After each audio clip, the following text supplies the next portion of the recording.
नमस्कार, ये आकाशवाणी चंडीगढ़ है। अब आप रतिका से प्रादेशिक समाचार सुनिए। पहले इस बुलेटिन के मुख्य समाचार। प्रधानमंत्री नरेंद्र मोदी देश में किसी निर्वाचित सरकार का सबसे अधिक समय तक नेतृत्व करने वाले शासनाध्यक्ष बने। हरियाणा के मुख्यमंत्री नायब सिंह ने कहा कि प्रधानमंत्री नरेंद्र मोदी के विकसित भारत के संकल्प को साकार करने में हरियाणा की अग्रणी भूमिका रहेगी। मुख्यमंत्री ने फर्रुखनगर गुरुग्राम मार्ग को 365 करोड़ रुपए की लागत से 4 मार्गीय किए जाने की घोषणा की। हरियाणा के विधानसभा उपाध्यक्ष डॉक्टर कृष्ण मिड्ढा ने कहा, एलपीजी की प्रदेश में कोई किल्लत नहीं। और पलवल के गतपुरी में युवा सम्मेलन का आयोजन। खेल राज्य मंत्री गौरव गौतम ने कहा कि ये सम्मेलन सनातन को मजबूत करने और युवाओं को नशों से दूर रहने के लिए प्रेरित करेगा। अब समाचार विस्तार से। प्रधानमंत्री नरेंद्र मोदी देश में किसी निर्वाचित सरकार का सबसे अधिक समय तक नेतृत्व करने वाले शासनाध्यक्ष बन गए हैं। श्री मोदी ने गुजरात के मुख्यमंत्री और देश के प्रधानमंत्री के तौर पर संयुक्त रूप से 8,931 दिन का कार्यकाल पूरा कर लिया है। हमारे संवाददाता ने बताया है कि श्री मोदी के नाम कई रिकॉर्ड हैं। श्री मोदी के नाम सबसे अधिक समय 13 वर्ष तक गुजरात के मुख्यमंत्री पद पर रहने और प्रधानमंत्री बनने से पहले सबसे अधिक समय तक मुख्यमंत्री होने का रिकॉर्ड है। श्री मोदी लगातार 3 बार लोकसभा चुनाव जीते हैं। श्री मोदी लगातार 3 बार प्रधानमंत्री बनने वाले पहले गैर कांग्रेसी प्रधानमंत्री भी हैं। यूट्यूब चैनल पर प्रधानमंत्री मोदी के 3 करोड़ से अधिक फॉलोअर्स हैं और वे सबसे अधिक फॉलोअर वाले राजनीतिक हस्तियों में शामिल हैं। इस वर्ष फरवरी में इंस्टाग्राम पर श्री मोदी के फॉलोअर्स की संख्या 10 करोड़ से अधिक हो गई है, जो दुनिया के किसी भी सेवारत राजनेता से कहीं अधिक है। अश्विनी कुमार शर्मा, आकाशवाणी समाचार, चंडीगढ़। हरियाणा के मुख्यमंत्री नायब सिंह ने कहा कि विकसित भारत 2047 के राष्ट्रीय संकल्प को साकार करने में हरियाणा अग्रणी भूमिका निभा रहा है। उन्होंने कहा कि प्रधानमंत्री नरेंद्र मोदी की ये परिकल्पना 140 करोड़ देशवासियों की आकांक्षाओं का प्रतिबिंब है। मुख्यमंत्री आज गुरुग्राम के बादशाहपुर विधानसभा क्षेत्र के गांव काकरोला में आयोजित विकसित बादशाहपुर महारैली एवं मुख्यमंत्री शहरी आवास योजना के आवास आवंटन समारोह को संबोधित कर रहे थे। इस अवसर पर मुख्यमंत्री ने योजना के 2,709 लाभार्थियों को उनके आवास की चाबियां प्रदान की। मुख्यमंत्री ने कांग्रेस पर विभिन्न मुद्दों पर भ्रम फैलाने का आरोप लगाते हुए कहा कि कांग्रेस ने अपने कार्यकाल में घोटाले किए, विकास नहीं किया।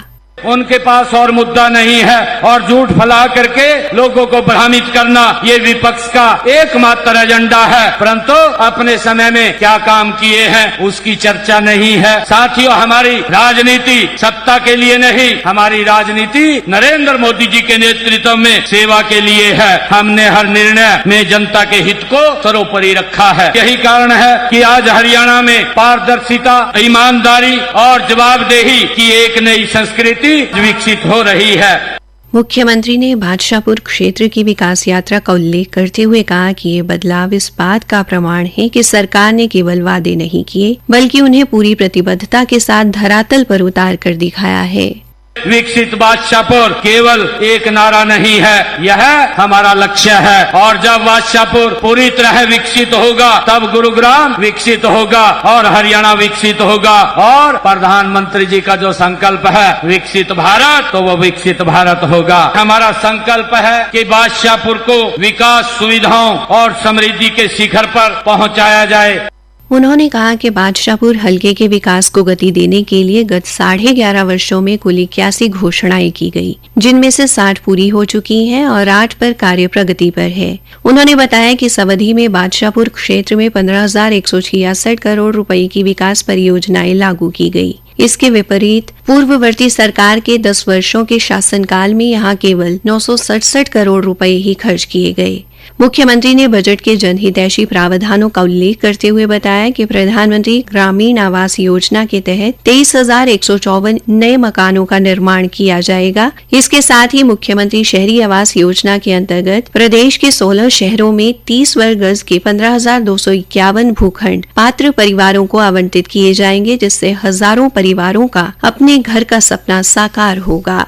हरियाणा के मुख्यमंत्री नायब सिंह ने आज बादशाहपुर में घोषणा की कि फर्रुखनगर गुरुग्राम मार्ग को लगभग 365 करोड़ रुपए की लागत से 4 मार्गीय किया जाएगा, जिसमें चंदू बाईपास का निर्माण भी शामिल है। इसी प्रकार गांव बुढ़ेड़ा में लगभग 65 लाख रुपए की लागत से एक आधुनिक सामुदायिक केंद्र का निर्माण कराया जाएगा। न्यू गुरुग्राम के सेक्टरों में 24 मीटर चौड़ी सड़कों की मांग पर मुख्यमंत्री ने कहा कि जहां भी संभव होगा सड़कों को 24 मीटर तक चौड़ा किया जाएगा। उन्होंने कहा कि गांव टिकली में महाग्राम योजना के तहत जल शोधन संयंत्र स्थापित किया जाएगा, जिससे टिकली, हसनपुर, सकतपुर, गैरतपुर और अकलीमपुर गांव में स्वच्छ पेयजल व सीवरेज की बेहतर व्यवस्था सुनिश्चित होगी। इसके अतिरिक्त न्यू गुरुग्राम के सेक्टरों में लगभग 88 करोड़ रुपए की लागत से बिछाई जा रही सीवरेज लाइन का कार्य शीघ्र पूरा किया जाएगा। मुख्यमंत्री ने यह भी घोषणा की कि न्यू गुरुग्राम के सेक्टर 90 से 95 में भूमि उपलब्ध होने पर शमशान घाट का निर्माण कराया जाएगा। साथ ही गुरुग्राम, मानेसर और फर्रुखनगर में भूमि उपलब्धता के आधार पर फायर स्टेशन स्थापित किए जाएंगे। मुख्यमंत्री ने बादशाहपुर विधानसभा क्षेत्र के विकास कार्यों को और गति देने के लिए अतिरिक्त 5 करोड़ रुपए की राशि देने की घोषणा भी की। प्रादेशिक समाचार आकाशवाणी चंडीगढ़ से प्रसारित किए जा रहे हैं। जींद में 5 अप्रैल को मुख्यमंत्री नायब सिंह विकास रैली को संबोधित करेंगे। रैली में जिले के लिए अनेक विकास परियोजनाओं की घोषणा की जाएगी। हरियाणा विधानसभा उपाध्यक्ष डॉक्टर कृष्ण मिड्ढा ने आज जींद में विभिन्न गांवों में रैली को लेकर किए जाने वाले दौरे पर निकलने से पहले मीडिया को ये जानकारी दी। मीडिया के सवालों का जवाब देते हुए उन्होंने कहा कि कांग्रेस को आत्ममंथन की जरूरत है। राज्यसभा को जो आरोप लगाए जा रहे हैं, मेरे ख्याल से उन्हें अपना घर देखना चाहिए। मैंने पहले भी कहा था कि अपने दुश्मन को शक की निगाहों से न देख, तेरा कातिल तो तेरा यार भी हो सकता है। तो मेरे ख्याल से अगर इस बात पे वो गौर करें तो ज्यादा बेहतर रहेगा। तो आज जो बची कुची कांग्रेस है, उससे भी लोगों का और विधायकों का दिल उठ चुका है और उनको लगता है कि हमारे प्रांत के माननीय मुख्यमंत्री नायब सैनी जी बिना भेदभाव के काम कर रहे हैं, चाहे वो पक्ष का विधायक हो चाहे विपक्ष का विधायक। तो उनकी इसी काम करने की शैली को देखकर और उनकी मुस्कुराहट को देखकर विपक्ष के जो साथी हैं वो भी माननीय मुख्यमंत्री जी में अपनी आस्था जताने का काम कर रहे हैं। रसोई गैस की कथित किल्लत पर डॉक्टर मिड्ढा ने कहा, देखिए, राज्य सरकार और सेंटर की सरकार इसमें लगी हुई है, इसमें किसी का कोई दोष नहीं, क्योंकि जो युद्ध हो रहा है, युद्ध की वजह से ये किल्लत है। सारी गैस और वो पेट्रोल वगैरह सब वहीं से आता है। ये तो एक वर्ल्ड लेवल पे प्रॉब्लम आ रही है, क्राइसिस वर्ल्ड लेवल पे आ रही है। अकेला हिंदुस्तान में क्राइसिस नहीं आ रहे। लोगों से भी निवेदन कर रहे हैं कि जितनी जरूरत है उतनी गैस ले, गैस की किल्लत नहीं है, लेकिन लोग उसको स्टॉक करने का काम करें। हरियाणा के खेल राज्य मंत्री गौरव गौतम ने आज पलवल के गढ़पुरी में आयोजित युवा सम्मेलन में बतौर मुख्य अतिथि शिरकत की। इस मौके पर भाजपा जिला अध्यक्ष विपिन बैसला भी उपस्थित रहे। श्री गौतम ने कहा कि युवा सम्मेलन में हर वर्ग के युवा शामिल हुए और अनेक विषयों को लेकर युवाओं से विस्तृत चर्चा हुई। इलाके के 36 बिरादरी के युवा इस युवा सम्मेलन में हिस्सा लिया। आज हमारे युवा साथी सकारात्मक कामों के लिए यहाँ से संकल्प लेकर जाएंगे। एक भाईचारे का प्रतीक है युवा सम्मेलन, सनातन को मजबूत करने के लिए युवा सम्मेलन, नशा मुक्त करने के लिए युवा सम्मेलन, खेलों को आगे बढ़ाने के लिए युवा सम्मेलन, इस प्रकार की चर्चा आज युवा सम्मेलन में हुई है। उन्होंने कहा कि आने वाले समय में पलवल जिले के अनेक गांवों में युवा सम्मेलन आयोजित किए जाएंगे। मीडिया के एक सवाल के जवाब में उन्होंने कहा कि कांग्रेस पार्टी में अफरा तफरी का माहौल है। हरियाणा में कांग्रेस पार्टी टूट चुकी है और आने वाले समय में और बिखर जाएगी।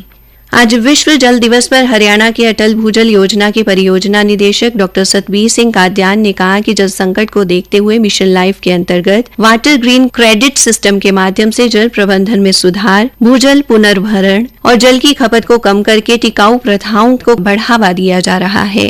हरियाणा भूजल संकट से जूझती हुई स्टेट है, जहां पर 143 एडमिनिस्ट्रेटिव ब्लॉक में से 91 एडमिनिस्ट्रेटिव ब्लॉक वो हैं जिनमें पानी की ओवर एक्सप्लॉयटेशन है। हरियाणा सरकार प्रयासरत है कि हम अधिक से अधिक वर्षा जल का संचय करें। जो WGC सिस्टम है उसमें हम 25% तक अधिक पानी ले जाकर भूजल पर होने वाले दुष्प्रभाव को कम करें। अपशिष्ट पानी को उपयोग में लाना, कृषि क्षेत्र में पानी के उपयोग की एफिशिएंसी को बढ़ाना और अनेक सरकार ने प्रोग्राम शुरू किए हैं जिससे हमारा भूजल पर दबाव कम से कम हो। अंत में मुख्य समाचार एक बार फिर। प्रधानमंत्री नरेंद्र मोदी देश में किसी निर्वाचित सरकार का सबसे अधिक समय तक नेतृत्व करने वाले शासनाध्यक्ष बने। हरियाणा के मुख्यमंत्री नायब सिंह ने कहा कि प्रधानमंत्री नरेंद्र मोदी के विकसित भारत के संकल्प को साकार करने में हरियाणा की अग्रणी भूमिका रहेगी। मुख्यमंत्री ने फर्रुखनगर गुरुग्राम मार्ग को 365 करोड़ रुपए की लागत से 4 मार्गीय किए जाने की घोषणा की। हरियाणा के विधानसभा उपाध्यक्ष डॉक्टर कृष्ण मिड्ढा ने कहा, LPG की प्रदेश में कोई किल्लत नहीं। और पलवल के गढ़पुरी में युवा सम्मेलन का आयोजन। खेल राज्य मंत्री गौरव गौतम ने कहा कि ये सम्मेलन सनातन को मजबूत करने और युवाओं को नशों से दूर रहने के लिए प्रेरित करेगा। इसी के साथ ये समाचार बुलेटिन समाप्त हुआ।